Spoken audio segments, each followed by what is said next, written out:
Good morning, everyone. This is Liam and Jeff for the AFL show. We've got a big show here today. We're going to go through the open mic. We're going to talk about the future captains and why GWS are doing much better than Gold Coast in the AFL.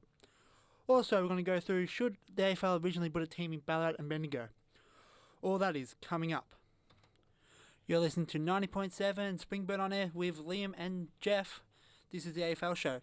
So, Jeff, I didn't get to watch it yesterday, but the open mic with Mike Sheehan and Mark Jacko Jackson, I heard it was a fiery encounter. Man, it was intense from start to finish. Absolutely intense. Talk about going at it, my God. So it wasn't a friendly, nice conversation? Nah, Jacko's not really fond... Well, he said it on my open mic. He's not really fond of journalists. He doesn't really like journalists. He was a great player of his time, been to a couple of clubs, but when he was a player, didn't really like journalists that much. Yeah, I heard he was an okay player. He played 41 games for Melbourne, 10 games for St Kilda, and 31 games for Geelong between 1981 and 1986. Yeah, and he kicked, I think, like 42 goals in those 10 games with St Kilda, so he was an amazing forward. But yeah, so what did he say? Well, basically, he just said straight up, didn't really sugarcoat it or anything. He just went to looked at Mark Sheehan right in the face and said to him, "Mike, I don't like you." He really doesn't like Mark Sheehan because of some incidents in the past. Now, Mark Sheehan's just a journalist, so he just reports on what he sees, as we all know. And Jack didn't really like that. He didn't really care for his opinion and didn't really care for. Do they have any moments in the show where they got along, or was it Never. start to finish, boom, boom, boom? Start to finish, and it was just bang, bang, bang, like comment after comment after comment, and it got pretty scary at times. Just he's revealing stuff like I hate to get really bad with this, but he said he used to write names in his locker about people he didn't like and wanted to write next to him. And he said he had Mark Sheehan's name on it, and he said to Mark Sheehan to his face, and he goes, I wrote next to it, I think it was, I hope you get cancer. That's what he wrote against it. Like, he really did not like Mark Sheehan. And what was really intriguing to watch about that was Mark Sheehan wasn't backing down at all. He was standing up for himself the entire time. He kind of has to, doesn't he? If he's backing down, it makes him look weak, and journos aren't meant to look weak, especially when they are going after someone or talking about someone. Well, that's true. Well, he stuck to his guns about, he has to report on what he saw and stuff like that. And he sort of for himself a lot of times, and Jacko was saying stuff like, if you interview a lot of players and you ask them questions, they'll find out that not a lot of people liked you. And Mark Sheehan said, well, I sat across from a lot of the greatest players ever, and they've been nice enough to chat with me and to reveal their stories and stuff like that. It was unbelievably intense to watch and jaw-dropping from start to finish. I've never seen an open mic like that in my life. Do you wonder why Jacko even went on the show? That's the big question.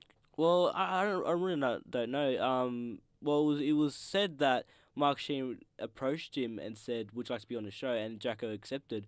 But I think it was mostly about just getting some stuff off his chest, because he's been out of the game since the 80s, I think. Yeah. And there's a lot of things. And he said stuff like, he represented the game and whatnot, and he represented the generation. And Mark Sheehan had something to say about that, saying stuff that he wasn't the one that really represented the game for the entire game. He was just a great individual that played football and stuff. Correct me if I'm wrong. I read this in an article or one of those things on the internet. Did Jacko blame Mike Sheehan for his brother's death? Was that anything that was said, or I may have misread something? No, he didn't blame him for his brother's death, but there was things that said along the lines of, don't quote me because it's pretty hazy, I watched this last night, but there was things sent across the lines of Jacko went to a tribunal and unfortunately his father died on the day of the tribunal. And I think Jacko didn't really like that Mark Sheehan wrote an article about him going to the tribunal on the same day that his father died. So it was a father, not brother. I think it was his father, yeah. So it was pretty, But don't quote me for that. You know what I mean? Like, I don't know the exact words. I'm just saying what I recall from last night's interview. Well, I'm hopefully going to watch in the coming days, because it'll be on Fox Footy probably a lot. Oh, yeah. And hopefully it's a really, really good interview. Oh, yeah, it's really you get frightened just watching it, you know what I mean? Like, you get frightened from Jackie. It's a pretty intimidating. I get frightened by people. I'm not a really big conflict person. Yeah. Like, if there's a fight going on, I'm the one under the table just hoping everything's over. Yeah, exactly. I'm a macho man. Exactly. After the song, we're going to talk about some GWS and Gold Coast, the two newest teams in the AFL. You're listening to 90.7 Swingburn on Air. This is Liam and Jeff. This is the AFL show. So, isn't it amazing? Do you find this amazing that a year apart between Gold Coast and GWS, the two newest clubs, one of them second and one of them's in the bottom half of the ladder. Well, I think when the new teams were established, I think that everyone kind of thought, well, in 3 or 4 years they're going to be on top of the ladder, which GWS are coming close to. I think it's just a little bit shocking that the team that came before them are not competing as they're supposed to be. Well, go back to 2014 before Ablett did his shoulder. Gold Coast were going to make finals, and I'm pretty sure the fact that Ablett got injured was the main reason why they didn't play finals in 2014. But since then, they've finished in the bottom half of the ladder both years. Yes, injury is a concern, but I've done my research and looked at the players they got when they got a few players out of contract. I remember that, yeah. GWS seemed to go with youth. They had got Cullen Ward and Phil Davis, their two captains currently. Tom Scully, who was a NAB Rising Star winner. Reece Palmer, who was a NAB Rising Star winner. Then they went with a bit of age with Luke Power, who was also the original captain. Yeah, I think he retired and then came back out of retirement. He played one season. Dean Brogan and Chad Corns, who previously retired from Port Adelaide, to play 1 or 2 seasons to go into a coaching role. They also got James McDonald as well, someone out of retirement from Melbourne. He was like 40 years old or something. Yes. He played, yeah. Santana O'Halpin, so he might have just been to play. Right, yeah, he was in Carlton, really. Pretty much the only one that didn't become a good success. And then Sam Reid, who's currently on their list, just had injuries. And one guy you missed out there was Thornton. Oh, he got drafted the year after. He got drafted? The year after, yeah. Oh, the year after, yeah, you're right, yeah. But then go over the Gold Coast, and they were mostly young, mostly were 20 in the early 20s. Reece Palmer suffered with injury and form this year, but Tom Scully is playing his best ever season. Cullen Ward is definitely playing his best ever season, all Australian. Yeah. I think Ryan Griffiths also, if you're going to put names in there, Ryan Griffiths, after leaving the Bulldogs, he's really showed what he's made of. Problem is this year he's been too injured. Yeah, that is a big issue. Let me go to the Gold Coast Suns, and how many of these do you think played for more than 1 year? Nathan Cracker? Oh, I think he only played like 2 years, 2 seasons. Yeah, well, then he said he didn't have the love for it anymore, and he went to Port Adelaide. Yep. He only played 13 games. He got Josh Fraser, who was a former number 1 draft pick, Jab Brennan, Campbell Brown, Danny Stanley, Nathan Bock, and Daniel Harris. Bock had a broken leg, so he had injuries. But apart from Jared Harbaugh, Michael Rischitelli, and Gary Ablett, none of them have stayed. None of them has made an impact. Well, if you're talking about why one team has succeeded so much and one team not so much, well, there's a lot of reasons that I could list for you for ages, but it comes down to this. GWS built a team, and Gold Coast built a team around Gary Ablett. That's what it came down to, along with, leadership problems and whatnot. But at the end of the day, that's what it was. It was around Gary Ablett, and we all knew that. And so you don't have to be a genius at football to understand why. If anyone here is listening from yesterday when I was talking about the Gold Coast Fair game, yeah, Gold Coast have a good forward line. It's their midfield where they struggle. Yeah. Especially without Gary Ablett. Well, the thing is, they built it around Gary Ablett, and then now when Gary Ablett's out, they started to build it around Jago O'Meara, who was just a kid. And who's out now, and who might leave. Jago O'Meara. Dion Prestia and Jago O'Meara are rumoured to be going to Melbourne at the end of the year. Which leads into my next point. What club do you think lost more players to other clubs? Gold Coast or GWS? GWS. You are right by a lot of players. Oh, yeah. The problem is, we'll name the two most important ones. Taylor Adams and Adam Treloar both went to Collingwood. Yeah. Hasn't hurt him. Has not hurt him whatsoever. Well, I'm going to tell you why real quick. This is why GWS losing players has actually benefited them. A, they have a very intelligent scouting, and they know how to draft brilliantly. They've drafted not incredibly aged players, but players that can play for the next 4 or 5 years, like Heath Shaw. They got Heath Shaw from Collingwood, didn't they? Yeah, that's who they are, and Collingwood got Taylor Adams. Taylor Adams. Good trade. That was brilliant. Win-win. They got a premiership player who wasn't that seasoned. You know what I mean? He can play for another club. I reckon Heath Shaw in his form can play till next year. Oh, definitely. I'm the same as Stevie Johnson. Yeah. But in saying that, with injuries this year, like Prestia's now out for the season after doing his knee. Ablett, ever since doing his shoulders, hasn't been in form. But if you look at Gold Coast's first six, we've got Tom Nichols in the ruck, Davis Wallow, who would have been in there, O'Meara, Prestia, and Ablett and Rischitelli. That's not a bad midfield. Problem is they just couldn't get up and going. Great midfield. I do think injury really hurt them a lot. And you get that when you're with a new coach. If you look at the past, when you get a new coach, you tend to get injuries because the coach doesn't really know the players' limits. But I'm sure if they can get them all back and have close to a full list, then they'll pull up a little bit better. But also I think the loss, with the fact that we're talking about how GWS lost a whole lot of players compared to Gold Coast, like Tom Boyd, everyone thought would be a big loss. McCarthy is all but gone. Yeah. Then you got Trelaw, Dom Tyson, and Bruce, who's now one of the key forwards in St Kilda, who was actually a backman. But them losing Bernal, Dixon were a big loss, especially in the forward line. Yeah. But they're even delisting Maverick Weller, who's now in the leadership group and one of the best players in St Kilda, and Tom Hickey, who's also now their number one ruckman. Yeah. They weren't big losses at the time, but now coming back to him, same with getting rid of Zach Smith, Yeah. who's one of Geelong's best ruckmen. But if at the end of the year they do lose Prestia and O'Meara, will be a big loss and probably set their midfield back a few years. They will. But then the rumour of them losing Gary Ablett as well would also be a massive loss. Yeah. I honestly think that next year, Gold Coast will probably, I won't say make the 8, but they could be in the top 15. No, not top 15, top 12. I understand where you came from. Looking at their list, and I do think they lack structure. I mean, you can say that Dixon leaving and going to Port Adelaide was a big hit, and it was. Dixon had a great form last year, but I think Lidge really picked it up. Where is he on the Coleman now? Do you know where he's on the Coleman? He's third. He's third. Yeah. He's been brilliant, and I think they needed a good forward line. But they did get a good pickup of Peter Wright, who's now one of the key forwards. No buzzing star a few weeks ago. Yeah. Kicked 3 against Fremantle last week. Well, it's going to take a while for them to find structure because they don't have players that are very consistent in form, and that's because of a number of reasons. Because when you bring a new coach in, well, I think they should never sack Guy McCarron in the first place. I think he's a terrific coach. They would be playing finals this year, but sorry, pardon me. Sacking Guy McCarron really set him back, and when you get a new coach, that really messes up your structure in gameplay. Yeah. Speaking of Tom Lynch, after this, we're actually going to talk about how he will become the future captain of Gold Coast. You're listening to 90.7, the AFL show. This is 90.7 Springburn on air. This is the AFL show with Liam and Jeff. So after we're talking about Gold Coast and GWS, both of them have good players who could become the next captain. Oh, yeah. It's pretty much the most worst kept secret in Gold Coast history is that Tom Lynch is prepped to be the next captain. Yep. I think he will do a fantastic job.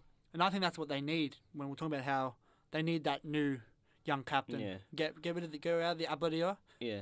Go into the Tom Lynch, Sam Day, Sam May era. Well, the thing is with Tom Lynch is he doesn't really seem enforcive. I think to be a good captain, you've got to be enforcive. You've got to have a voice. But not only that, a lot of the captains nowadays are midfielders because they're all over the ground. So it would be interesting to see if the AFL goes back to hiring captains to be hiring forwards to be captains. Well, actually, that raises a good point because they were saying after the last few weeks, Sam Day and Sam May, they confuse me. Same. The backman, Stephen May, the backman. Stephen May, that's it. He's the one the last few games has taken the Suns aside and given a good talking to. Yeah. And he was the captain against Freo on the day, the acting captain. So even maybe Stephen Day could become the captain of the Gold Coast Suns. Yeah. But let's talk about some other clubs. Talking about Collingwood, for example. Scott Pendlebury is 28 now, so he's got a few more years left. But if they don't go Steel Sidebottom as their next captain, there is something wrong with the club. Oh, definitely. Oh, he is premiership player. He's still young. What is he, like 22? 24. 24, that's incredibly young. I think it's 25 now, but he's turning 26 next year. So. Yeah, well, that's incredibly young because seeing as he played in the 2010 grand final. But yeah, he's a terrific captain. He really's got a voice out there. He knows what he's doing, and he's all over the ground, which is great. What you need in a captain. But I also was thinking after that, the two GWS boys we're talking about, Taylor Adams and Trelaw. Taylor Adams is already in their leadership group, and he's 22. And I actually met Taylor Adams a few weeks ago now, and he's a really nice guy. He seems like a very hard worker, very passionate guy, but he seems a very nice someone who could definitely take over the role as captain, especially as a bigger club as Collingwood. Yeah, he could definitely do that, and to be a good captain in an AFL club, you need to know how to speak to the media. And you know what? If he's talking to you and you're just a general AFL supporter, then he'll be great to talk to the media about. He's got to be a cool head and know how to talk to people. Also, talking about some other players, if Nick Revolt's captain of St Kilda next year, the only main reason that would be is for him to break the record of the longest serving captain. Mm-hmm. But in saying that, Jack Stevens has pretty much single-handedly won games for St Kilda more than one occasion. Oh yeah. I watched a few weeks ago when they bet Geelong the last 3 minutes. He did a tackle, and then I think he did a smother, and then like a few seconds later he was chasing someone. Yes. And before that he kicked the goal to put him in front. Exactly. He's someone who definitely will be captain. And they're going to definitely begin the transition into finding a new captain right now with Nick Riewoldt towards the end of his career. He had a great career, but it's time to start filling his boots, putting someone else in his position, putting someone else in his role. Yeah, Reevoldt's going to fall into that list of the greatest players to never win a premiership. Yeah. The likes of Pavlich, Reevold, Brad Johnson, Robert Harvey, Bob Pratt, all these legendary players to never... Sam Newman, yep. All these... Gary Ablett. How do we forget about Gary Ablett, Senior? Senior, yes. Well, he's shot. Oh, Tony Lockett. Tony Lockett didn't win a premiership. Yeah, Lockett. All these fantastic players never won a premiership. Especially pretty much most of the Bulldog players like Chris Grant, Tom, the Liberatore's dad. It's not Tom Liberatore, it's something else. No, I think it is Tom Liberatore Senior. Oh, then yeah, Tom Liberatore. Yeah. All these great players. And talking about Bulldogs, Easton Wood, their current captain now because Murphy's out. Yes. I'm pretty sure you'll think he's a safe bet next year to become captain. Yeah. If not, Marcus Bontempelli, but I think give him a few more years. Do you think Jake Stringer is a chance? Or do you think he's a little bit too immature for that role? Nah, I think he's a bit immature. I think Bontempelli is where it's at for the Bulldogs. Oh, okay. Talking about that, I don't know if you watched it last year, the documentary that was about the captains. I didn't watch too much of it. Pavlich stated that because he got captaincy in 2007, he was 25 at the time. Yes. He felt a bit too young to become captain, Mm. which does raise a good point, and that's why I'm thinking good idea that Fife is not the current captain of Fremantle, and maybe because he's out for the season will be a bad start. Mundy's 30 years old. He's not having the best season, but apart from this year, he's had a stellar career for Fremantle. Second on the highest game played. And I think it's a good thing. Wait for Fife to become maybe 26, 27. Give him the captaincy, make him more mature. He's certainly a candidate. How old's Maine? Do you know how old Maine is? Chris Maine? He's 27, but like I said yesterday, he's on his way out the club. He's on his way out. But if you could say, I reckon Chris Maine would be a good fit. Nat 5, he's a tough dude, but I'm not sure about the captaincy. I'm not sure if he can be a leader of a full team. Look, he's certainly a candidate. I mean, I said that Scott Pendlebury shouldn't be the captain of Collingwood, and now he's the captain, and he's done a terrific job. But, I wouldn't put all my eggs in the basket for Nat 5. As an Essendon supporter, is Watson coming back? Will he become captain? Will Hebel become captain? Will Goddard stay captain? I think Joe Watson will be coming back. I think he had a good break living in the US. I think he will come back. He's just got that drive to play footy, and he doesn't want to leave the game with an itch of footy in him. So he'll come back. Probably plays last year. He's a bit old now. What is he, 30? Yeah, 31, I think. 30, yep. 31. So he'll be leaving, you would think, pretty soon. I think Dyson Hempel would be... he's had his critics on his leadership.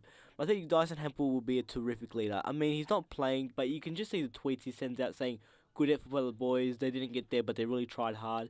And, I mean, he was the captain of the TAC team, TAC Cup team. I think it was Vic Metro. And also, when he was the captain, he was the captain. He came out, he was talking to players, something to improve. I think he's the guy to listen into the future. So, to go back in time, but when we talk about Fife, last year in the prelim final played the entire game with the broken leg. I remember that. And he goes, I would die for the club. And just those two things alone makes you think captain. Yeah. But you need someone like that to lead your team. A bit like Heppel, he's still in the media. Yeah. Still very much even though there was rumours that he's going to leave, he was never going to leave. No, he loves the red and black. Yeah, definitely, yeah. But Nat 5, you think he's a little bit shy for the role, and to be a captain, I mean, you got to love the club, obviously, but to be a captain, it's not just enough to just love the club. You have to go out to the media, talk to the media. If something happens with a player, you got to pull the group in together and just suss out what's happening with the group. But whether he can take on that amount of responsibility and actually still enjoy his footy, I don't know. I really don't know. That's why I think it's good that the younger players don't get it. Like, I know to start the season they'll talk about Mark Murphy might step down and Patrick Cripps would become captain. I don't think Mark Murphy should step down just yet. I think he still is a good captain. Well, they've shown the last few. Sorry. But sorry, just trying to train Crisp if you can. to fit into that role. But Mark Murphy, not yet. I don't think. Mark Murphy's the type of player I think should retire as a captain. Yeah, I was thinking that. And it shows in Carlton, even though Mark Murphy copped a lot of flack for not being Chris Judd, they play better with him. He is such an important player to that team. Well, he's really lived it. When everyone was criticising the Blues for being a one-man band with just Judd running around winning Brownlows and kicking goals, everyone was saying, well, that team's got to step up. And they did. Chris Simpson, not Chris Simpson, what's his first name again? Simpson's... Kane. Kane Simpson. No, Cade Simpson. Was it Kane? Yeah, it's Cade. Yeah, Cade Simpson. Good job, Jeff. No, Cade Simpson, I think, stepped up and he's been a terrific leader and a good vice. And I think Mark Murphy, when he was told to step up, he definitely stepped up and became a captain. So I really like Mark Murphy. We don't give him enough credit, I don't think, but he's a terrific player and a terrific leader for that club. Last few things, which I'll touch on. Sydney will probably go with co-captains, I think. They always have co-captains. Both Sydney clubs, so currently Callum Ward, Phil Davis, and Joe McVeigh and Kieran Jack. For the Giants, I like the look of Cornelio and Shield. The leading forward. Shield. I like Shield a lot. Yeah, Shield has a lot of captaincy about him. Or maybe Tom Scully. And no, not Tom Scully. He's a bit too old. I mean, true, yeah. You would want to have a captain that's going to be there for like 5 or 6 years. Yeah, you really want the captains to build the future around you. Build the club, yeah. With Sydney, I've got Luke Parker. I think Luke Parker's a shoo-in if he's not captain. Yeah, he's a good captain. And maybe Dan Hanbury. Dan Hanbury, I reckon, could definitely be the captain. He's a tough dude, but I mean, if you want to look further into the future, maybe keep your eye on Heaney. Yeah, I was thinking. Yeah. The final thing, talking about how age.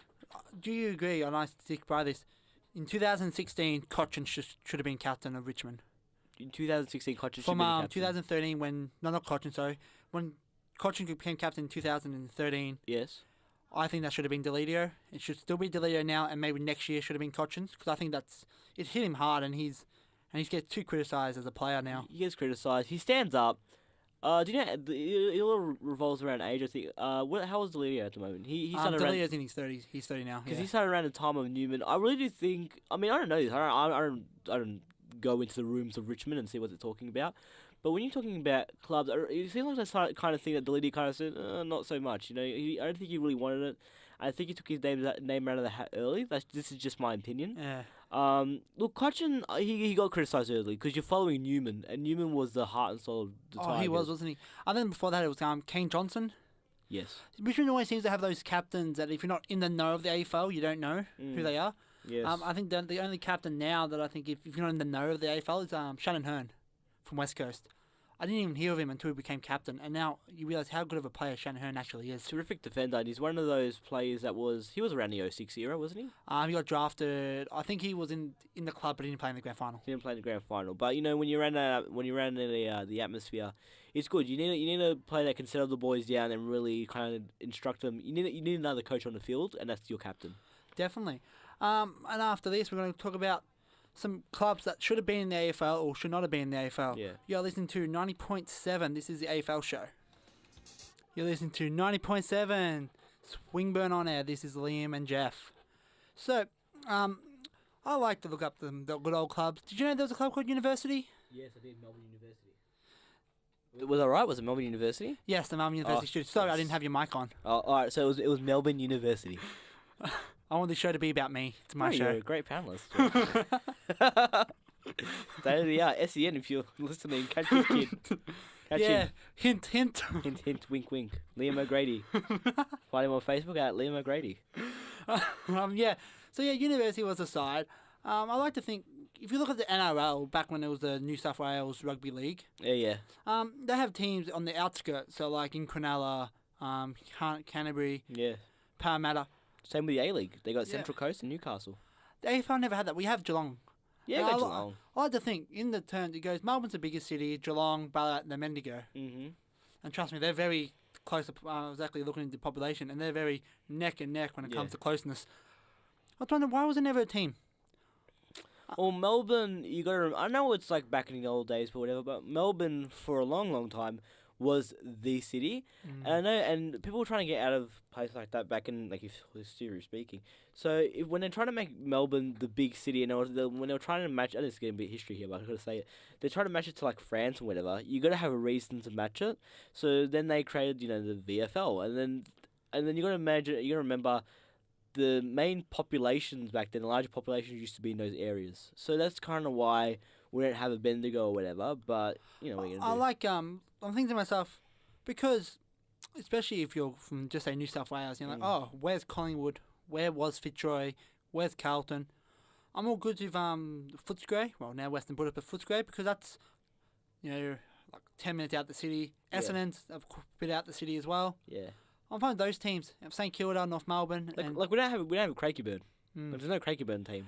Richmond's. Where the MCG is. And I like to think to myself, like, say instead of Richmond, have Ballarat would have been good. Yeah, I can get your point in And that. probably would have grown both cities a bit bigger, Ballarat and Bendigo, having the two Bs.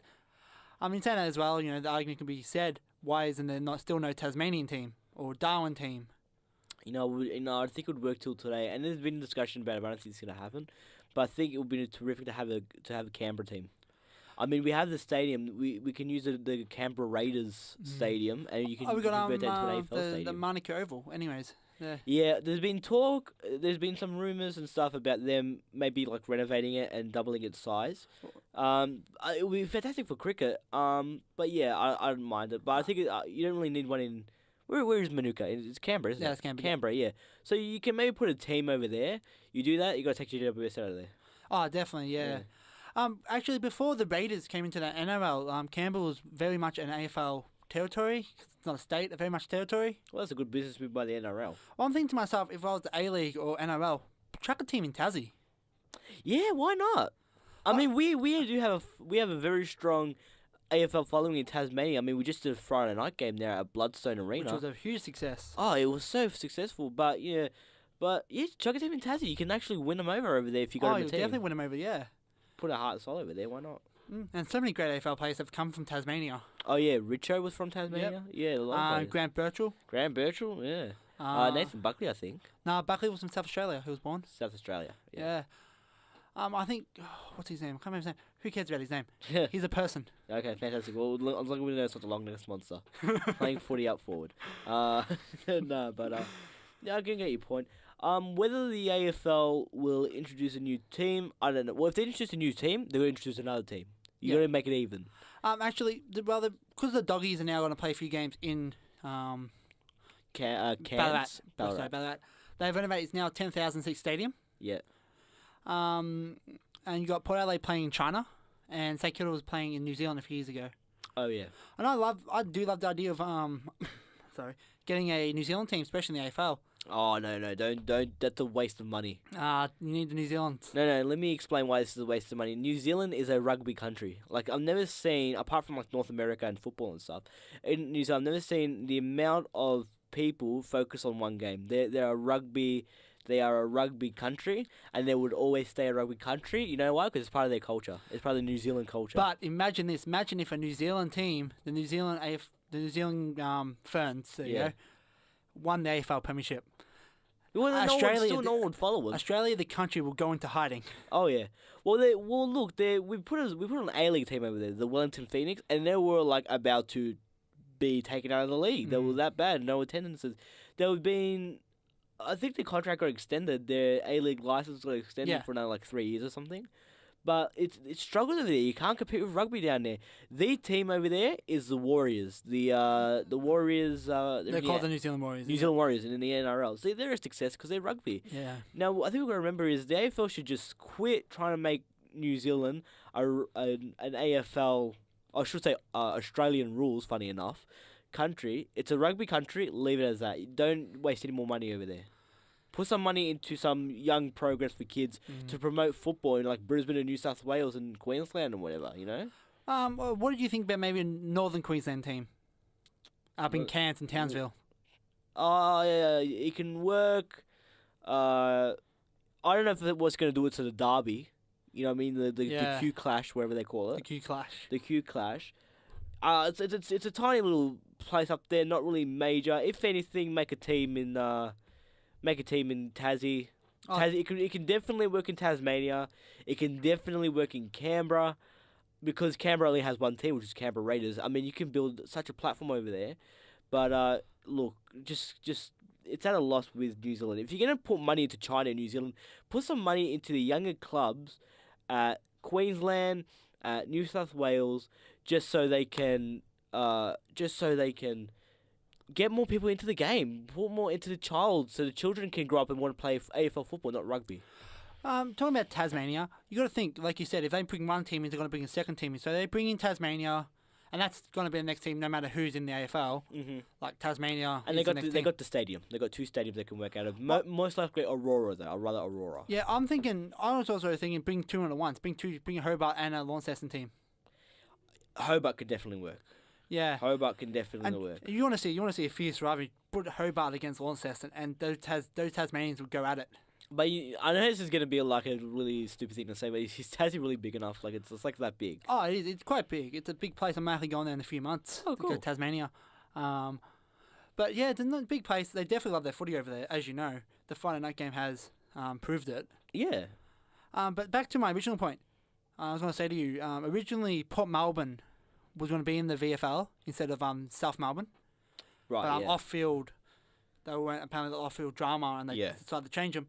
And North Melbourne was actually going to come in as well, but because at the time they wore red and black, they clashed too much with Essendon. That was I don't know why that was a big thing back then. Back in like the Second World War, St Kilda's original colours, you probably know this, was the yellow. First World War, yeah. Yeah, it was like yellow, red, and black. But then they go, it's like the German colours. Oh no, it was no. In World War One, they had to change the colours to yellow, red, and black because their original colours, the white, red, and black, would look too much like the German flag. No, because the German flag is. Back in the we're talking. yeah. Okay, yeah. But yeah, I'm thinking, I don't know, maybe get rid of. I know AFL didn't want to get rid of North Melbourne for years. You know, they wanted to move them up to the Gold Coast, wanted to merge them with Fitzroy, wanted to take them to Sydney. Same with the Hawks. Maybe I would probably get rid of North Melbourne and Richmond. This is back in the day. Okay, yes. Even though none of them were in, and would have put a team in Ballarat and Bendigo, because Richmond came in 1908 and North Melbourne was 1925. Yes. So I just always been wondering why. That's the only thing I think the NRL has over the AFL is that their regional main states, so New South Wales and Victoria, they have more regional places than we do. And it just adds up in the end. But yeah, I can definitely see that. I mean, back in those days, I think it would have definitely worked because there wasn't as competition with football and NRL and stuff. But today, you forget about it. It's not going to work now. You are listening to 90.7, the AFL show. You are listening to 90.7. This is Swingburn on Air. This is Liam and Jeff for the AFL show. Been a fun 2 days. It was sleep deprived 2 days, but it was fun 2 days nevertheless. Oh, always sleep deprived. Well, I'm not a teenager anymore, but you're a teenager. I'm always sleep deprived. Yeah, I am. Acting out. I'm 19. Still acting out. Isn't that in every teenage resume? I'm a teenager. I'm sleep deprived. I'm angry at everything. I'm angry at you. Okay. Wrap it up, O'Grady. You don't understand me. Wrap it up, O'Grady. I do what I want. It's been fun. Lucky you listeners, you have double dose of Liam because I'll be on again with the lovely Ria and Nikki, and we're going to go through some conspiracy theories because we're cool. So yes, this is the AFL show. This is Liam and Jeff.